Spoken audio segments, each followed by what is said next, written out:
Here is a Mazda CX-5. Before we get started though, let me give a quick shout out to Naya Motors Inc. for letting us use the car today to film the videos.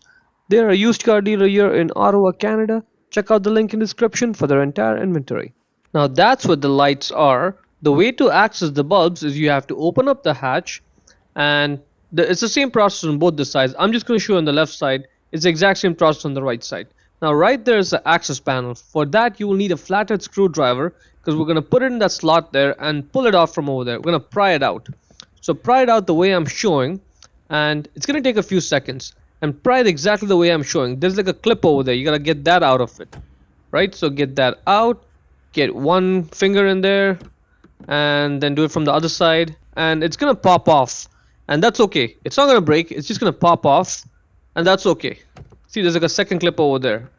So just be patient, and this is what's going to take the most amount of time in this whole video. Rest of it is easy.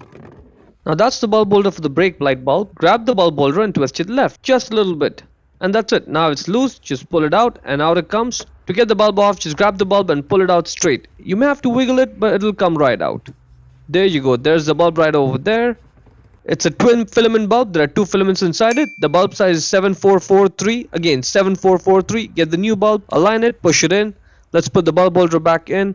And when you do so, you have to make sure it drops in properly. You may have to do some twisting and turning before it gets in. And once it's in, just twist it right to lock it in place. And that's it. You are done. Let's put the panel back on. The bottom edge goes in first. Align everything. Just push it. And now it's in position. That's it. Hope you found the video useful.